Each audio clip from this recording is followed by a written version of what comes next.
Merci d'être sur la télévision Labari pour suivre le journal de ce jour, mercredi 24 février 2021. Mesdames, Messieurs, bonsoir et bienvenue à tous. Deuxième jour de manifestation à Niamey, des manifestations spontanées dans les différents quartiers de la capitale où des pneus ont été brûlés et des passages bloqués. Des manifestations qui interviennent après la publication des résultats globaux provisoires de l'élection présidentielle deuxième tour du 21 février dernier. Le constat dans ce élément. Niamey, une ville paralysée par des émeutes déclenchées depuis hier mardi, jour de la proclamation des résultats globaux provisoires du scrutin présidentiel deuxième tour du 21 février 2021. Au deuxième jour de ces manifestations, tout au long de la journée de ce mercredi, des manifestations spontanées ont aussi eu lieu, transformant du coup l'image de la capitale. Des pneus brûlés, des voies barricadées, des véhicules endommagés, des alimentations et stations-service saccagées. Bref, les manifestants en colère détruisent tous leur passage pour exprimer leur rejet des résultats publiés par la CENI. Des manifestants scandant parfois des slogans favorables au changement. Un peu partout, de loin, des colonnes de fumée noire se dégagent. Le spectacle est désolant et les manifestants ne décolèrent pas. Face à ces vagues de manifestations au niveau de la capitale, des éléments de force de l'ordre ont été déployés partout dans la ville pour tenter de disperser les manifestants à coups de gaz lacrymogènes. Dans les rangs de ces manifestants, plusieurs personnes ont été interpellées. On parle de plus de 200 personnes. Des interpellations qui ne découragent visiblement pas les manifestants car les manifestations continuent encore dans la ville. Et nous l'avons appris également, le général à la retraite Moumouni Bouremadi Tchanga a été interpellé en début de la soirée. Nous ignorons pour le moment le motif de son interpellation. L'ancien chef d'état-major de l'armée nigérienne, le général Moumouni Bourema, a assisté ces derniers temps à des meetings lors des campagnes électorales. Nous y reviendrons donc plus en détail sur son interpellation.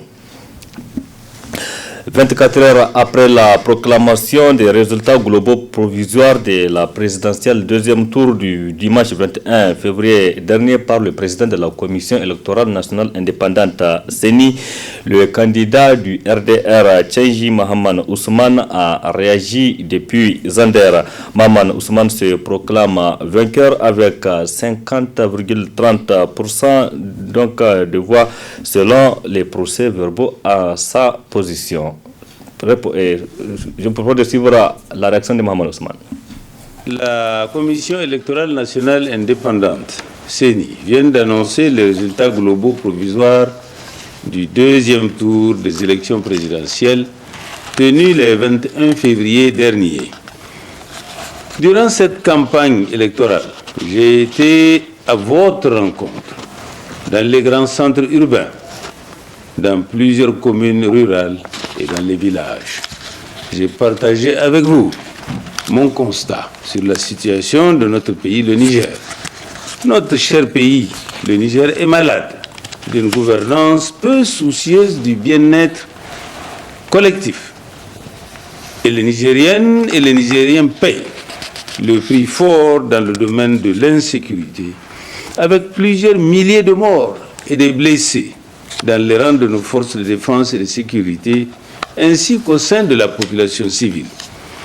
L'accident récent de la voiture de la CENI sautant sur une mine nous rappelle encore cette insécurité généralisée. Nous présentons à cette occasion nos condoléances aux familles des disparus.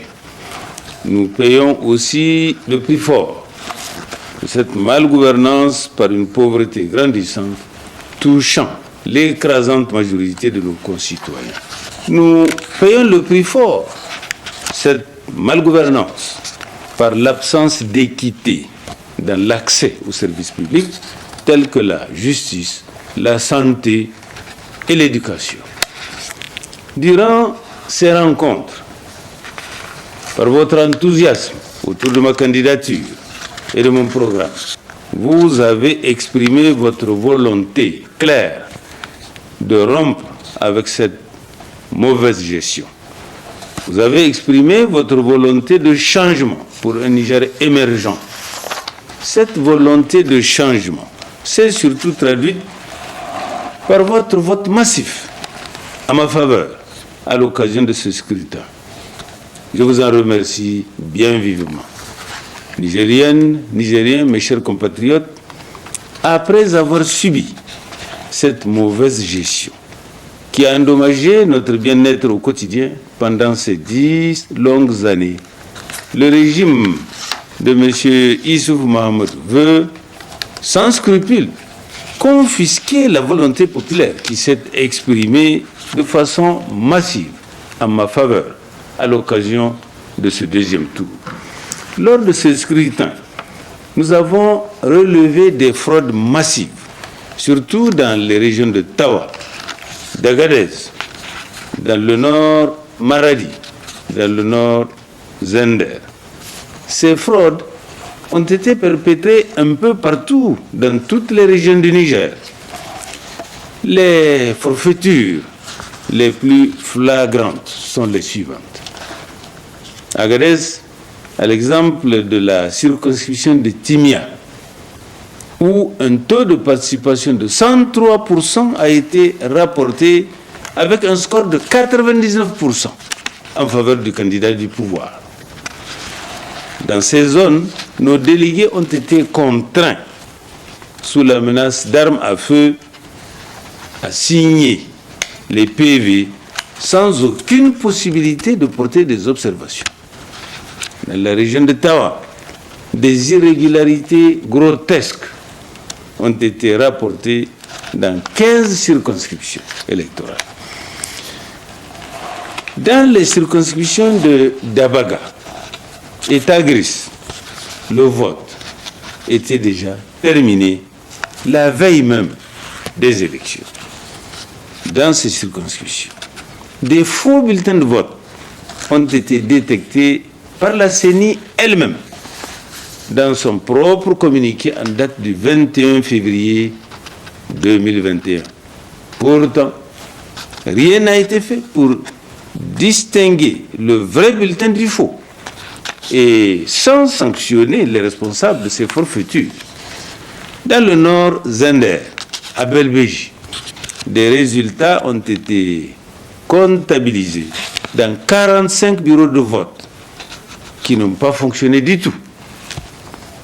À Tenehia et Tesker, des urnes ont été braquées. Malgré ces irrégularités, la compilation des résultats des PV en notre possession à travers nos délégués dans les différents bureaux de vote nous donne gagnant avec 50,30% des voix contre 49,70% pour le candidat du pouvoir. Ainsi, nous rejetons en bloc les résultats partout où des irrégularités ont été constatées. Nonobstant cette victoire acquise, nous nous réservons le droit d'exercer des recours en annulation dans les zones précitées afin que justice soit faite. Nous rassurons nos compatriotes que nous utiliserons tous les moyens légaux pour défendre notre victoire qui est une victoire du peuple nigérien souverain.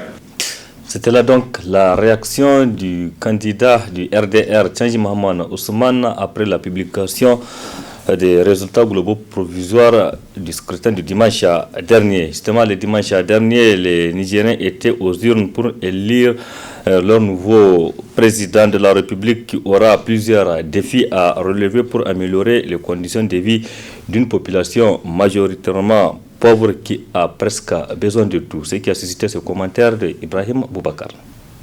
Plus de 7 millions de Nigériens étaient aux urnes le dimanche 21 février pour le second tour de la présidentielle. Pour choisir un président entre Mohamed Bazoum, président du parti au pouvoir et dauphin du président sortant, et Mahaman Ousmane, président du RDR Tchangi, candidat de l'opposition qui jouit du soutien de Hama Amadou, ancien président de l'Assemblée nationale. Ce dernier, dont le poids sur l'échiquier politique national est incontestable, a été mis à l'écart suite à une affaire dite des bébés importés.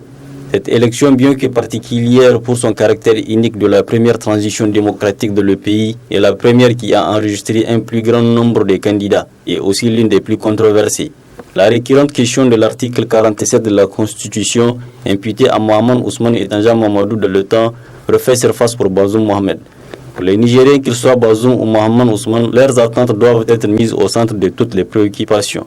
Mis à part l'éducation, la santé, la sécurité et la lutte contre la corruption, les attentes du peuple nigérien sont multiples et multiformes.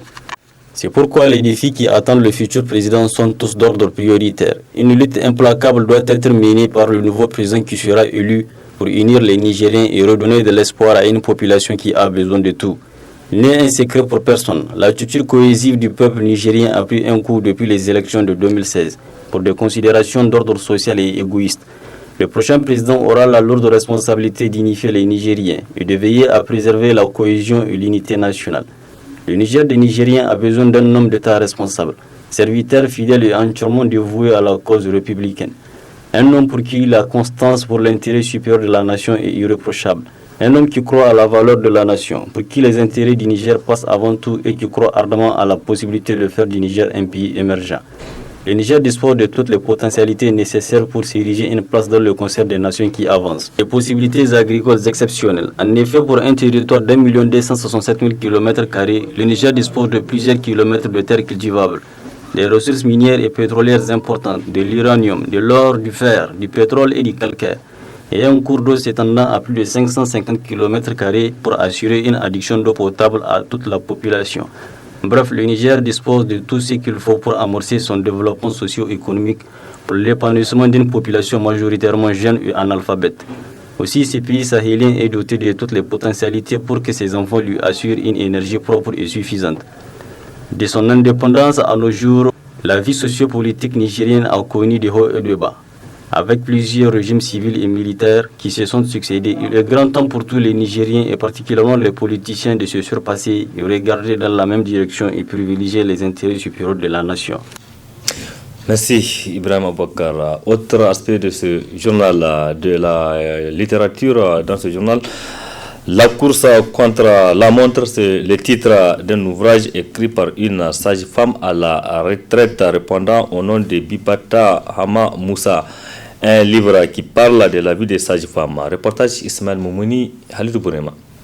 Passionnée de lecture, Biba Hama Moussa est une sage-femme diplômée d'État qui a tout donné pour ce corps. Après sa retraite, elle se lance dans la réaction à travers la réalisation d'un ouvrage intitulé La course contre la montre. Un livre qui parle du travail de Blouse Rose. Ce roman, il est divisé en deux parties. Une première partie qui nous parle uniquement du vécu de la sage-femme durant les 7 jours de la semaine.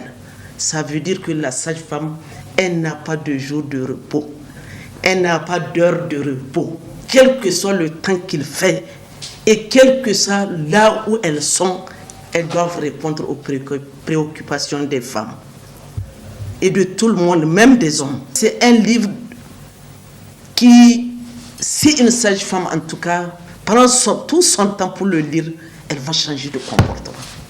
Et surtout, c'est ça que moi je visais. Parce qu'on nous accuse, on n'accueille pas, on ne fait pas notre travail, on est ça.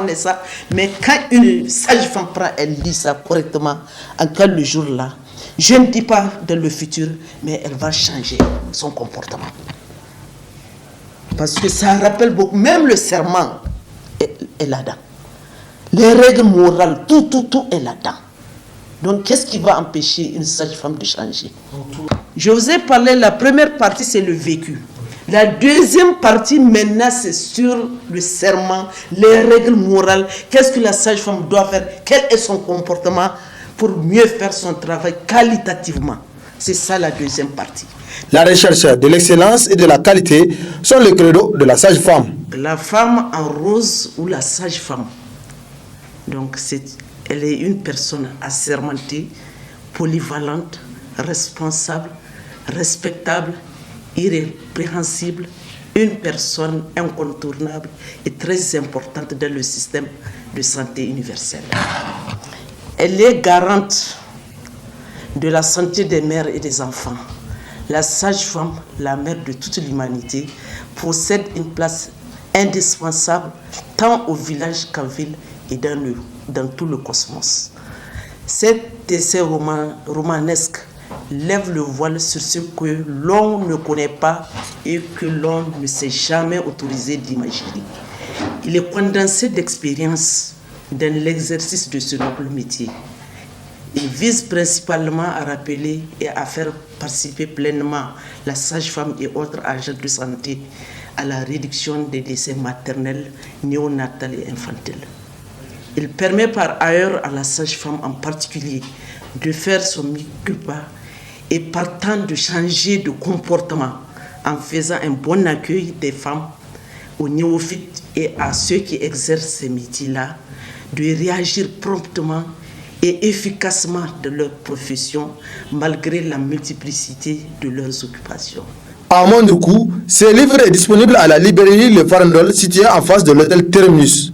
Un ouvrage à lire absolument.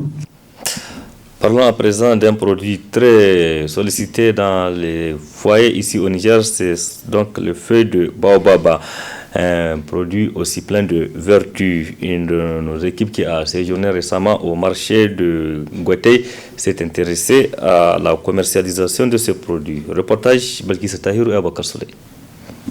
Animé tous les lundis, le marché de Guété dispose de nombreuses particularités. Une des particularités de ce marché polyvalent, c'est la disponibilité des feuilles de baobab, un produit nutritionnel consommé couramment par la population nigérienne. La vente des feuilles de baobab est une activité génératrice de revenus qui permet à ces vendeurs et revendeurs de se frotter les mains. Le sac de baobab nous revient à 4 000 francs, puis nous revendons la tasse à 2 250 francs. Les feuilles de baobab nous proviennent du gourmand. Certains d'entre nous arrivent vraiment à tirer notre épingle du jeu. À travers cette activité, nous arrivons à subvenir à nos besoins quotidiens. Nous achetons le sac du baobab à 4 000 francs. Nous revendons la grande tasse à 2 250 francs et la petite à 250 francs. Les clients viennent s'en procurer à tout moment. L'effet de baobab nous provient de Torodi et de Bossé Bongo. Dieu merci, nous tirons notre épingle du jeu dans cette activité. Abordable sur ce marché, comme en atteste ce client.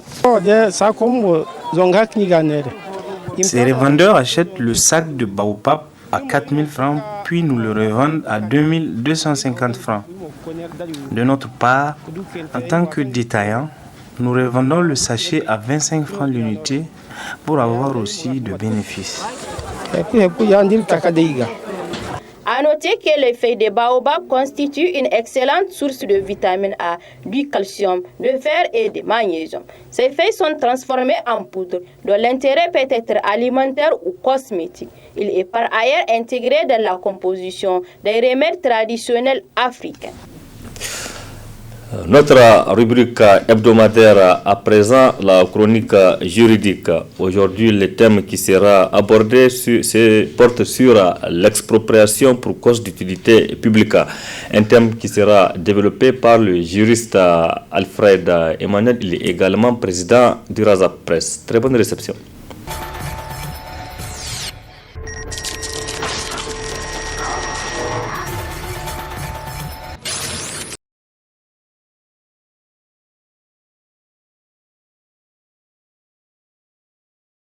Il faut dire que l'expropriation pour cause d'utilité publique est une procédure que l'État ou bien que la loi a prévue et qui permet à l'État de pouvoir toucher les biens des citoyens. Mais cela est encadré par la loi, comme je l'ai dit tantôt. Parce que la propriété, elle est sacrée. Et c'est en ce sens que l'article 545 du Code civil dispose que nul ne peut être contraint de céder sa propriété si ce n'est pour une cause d'utilité publique et moyennant une juste et préalable indemnité.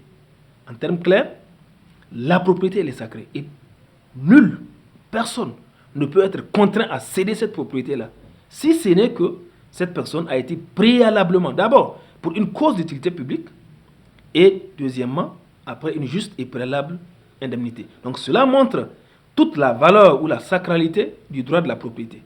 Et l'article 544 du Code civil dispose que, ou bien nous donne la définition de la propriété, en disposant que la propriété est le droit de jouir et de disposer des choses de la manière la plus absolue. Je voudrais que vous souligniez la manière la plus absolue. C'est pour montrer toute la grandeur du droit de la propriété. Vous êtes libre de disposer de votre bien tel que vous l'entendez. Mais attention, à condition de ne pas se heurter aux interdictions. C'est que la loi a interdit. Alors, donc, je place ce décor pour montrer déjà la sacralité de la propriété privée. Et l'expropriation pour cause d'utilité publique, si on peut le dire ainsi, est en contradiction avec la propriété. Parce que elle est une procédure qui vient porter atteinte. Mais fort heureusement, ces dispositions du Code civil que nous venons de citer tantôt ont prévu des mécanismes tels que la juste et préalable indemnité et la question de l'utilité publique ou bien de la cause publique. Donc, c'est en ce sens que il y a un certain nombre de textes qui organisent l'expropriation pour cause d'utilité publique au Niger. Et je voudrais citer premièrement la Constitution du 25 novembre 2010 qui est la loi fondamentale. Et si vous avez constaté à chaque fois que les juristes interviennent ou interprètent des textes, ils sont obligés de recourir à cette loi fondamentale puisque c'est elle qui donne naissance ou bien c'est d'elle qui découlent les autres textes. Donc vous avez la Constitution du 25 novembre 2010. Vous avez également la loi numéro 2008-37 du 10 juillet 2008, modifiée et complétant la loi numéro 61-37 du 24 novembre 1961, réglementant l'expropriation pour cause d'utilité publique et l'occupation temporaire. Donc voilà les textes sur lesquels nous allons nous appuyer pour faire ce thème. Alors, au thème de cette loi 2008-37, qu'est-ce qu'on entend par expropriation pour cause d'utilité publique? Et c'est à ce sens que l'article 1er nouveau de cette loi définit l'expropriation comme étant la procédure par laquelle l'État, dans un but d'utilité publique et sous réserve d'une juste et préalable indemnité, contraint toute personne à lui céder la propriété d'un immeuble.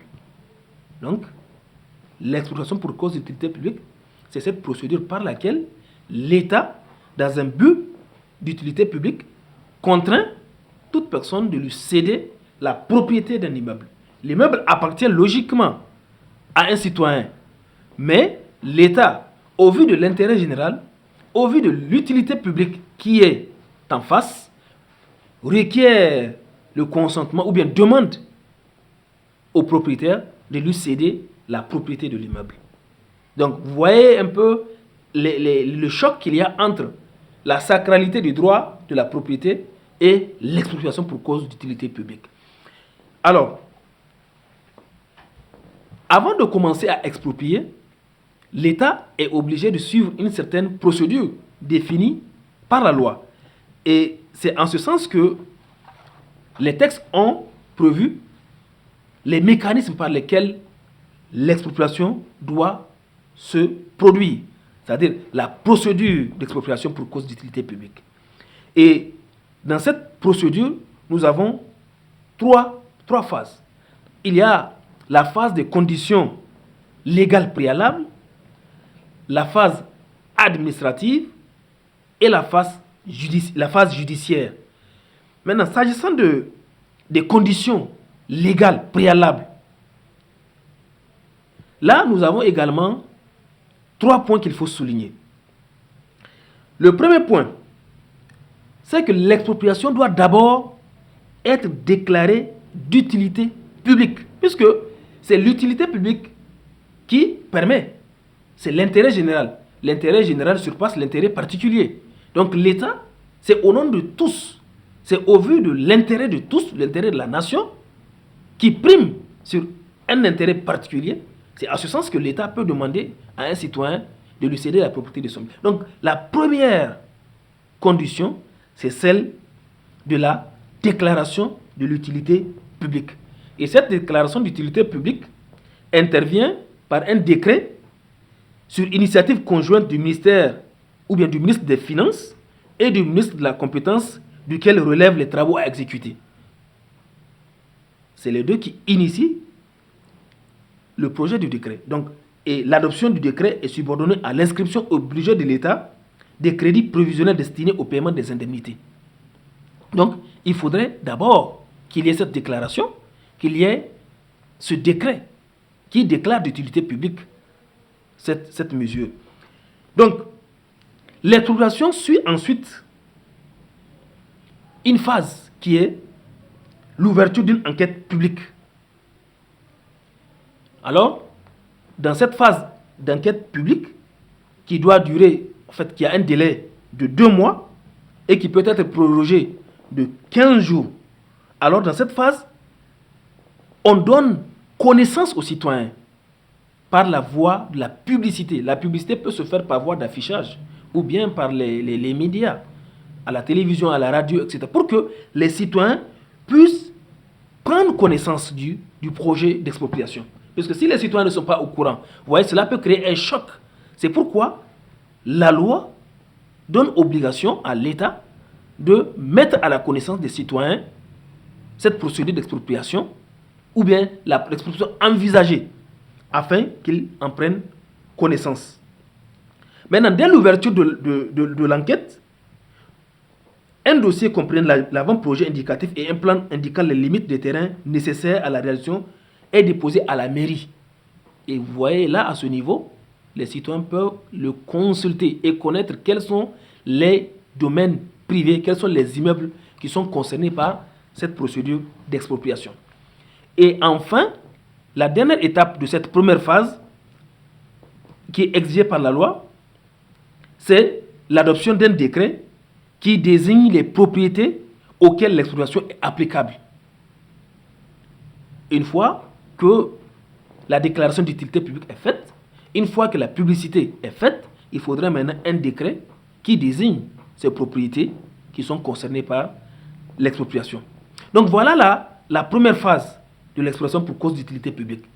Maintenant, la deuxième phase, c'est ce que nous appelons la phase administrative.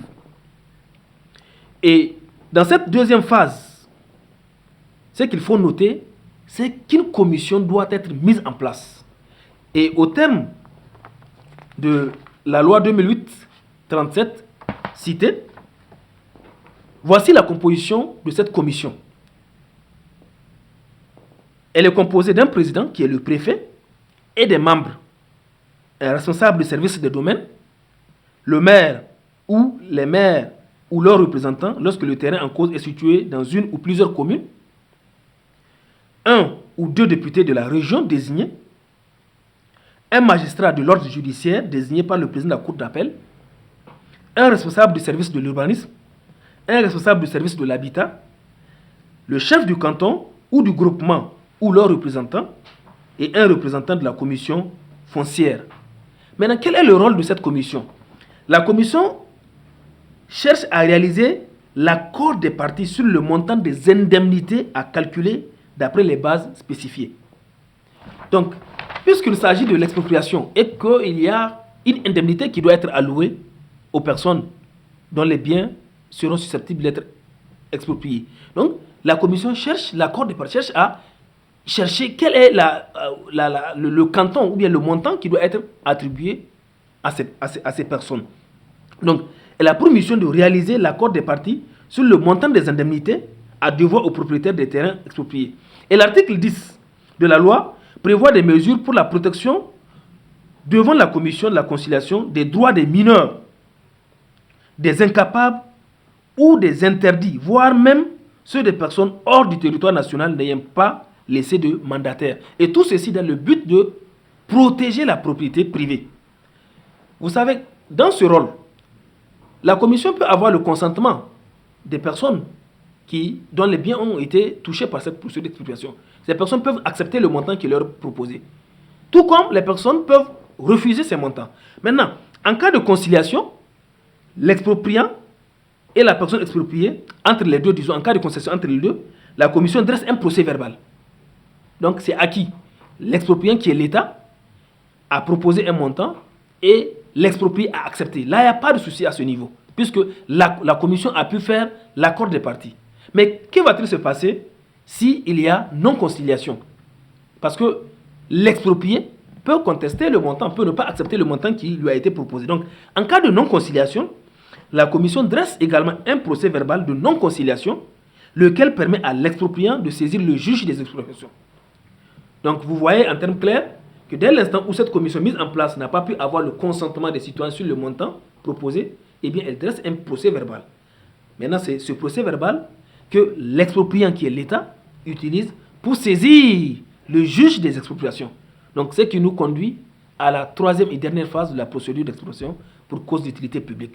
Donc, nous avons vu les conditions légales préalables, nous avons vu la phase administrative avec la mise en place de la commission qui devait chercher la conciliation ou bien l'accord des parties sur le montant.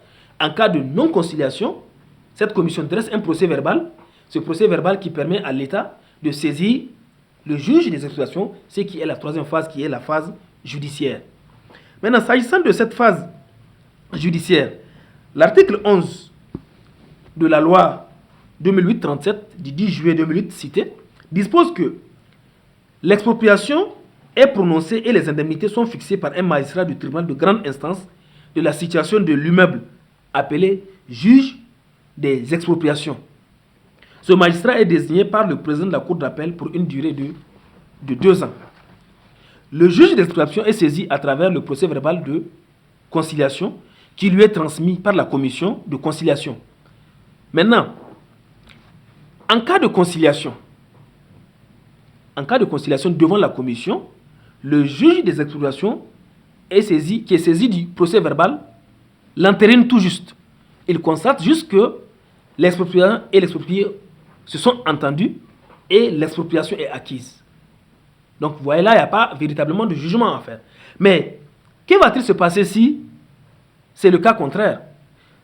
Donc, là maintenant, par contre, lorsque les parties ne se sont pas entendues devant la commission sur le montant de l'indemnité, l'expropriant assigne les titulaires des droits devant le juge des expropriations aux fins de jugement. Ça, c'est s'il n'y a pas de conciliation.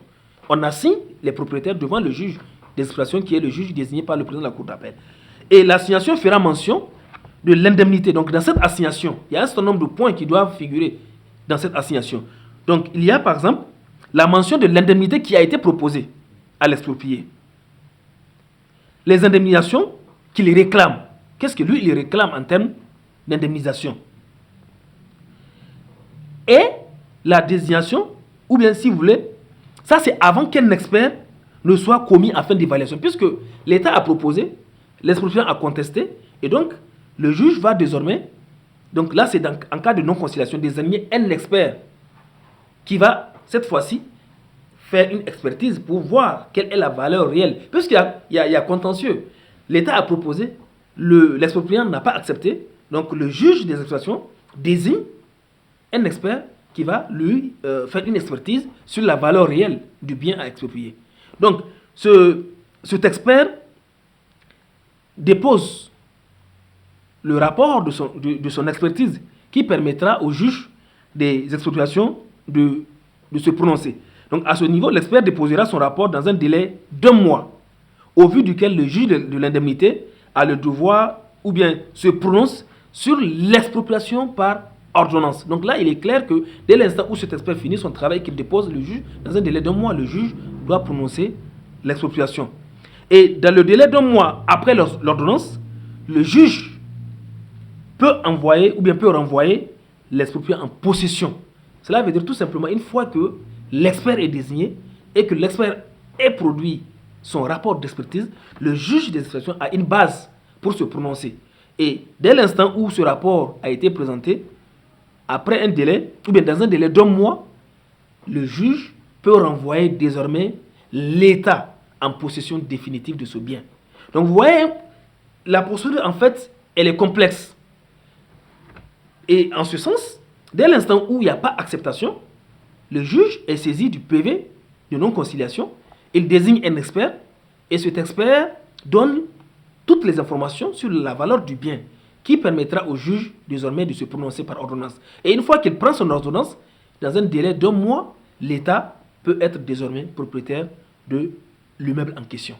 Donc, vous voyez déjà qu'il y ait consentement ou pas, une fois que le juge ait désigné l'expert, il donne un montant, il propose, c'est lui puisqu'il a toutes les informations, il donne maintenant lui-même l'indemnité au requérant ou bien à l'exproprié, disons, à l'exproprié. Et donc, l'État devient désormais le propriétaire de l'immeuble.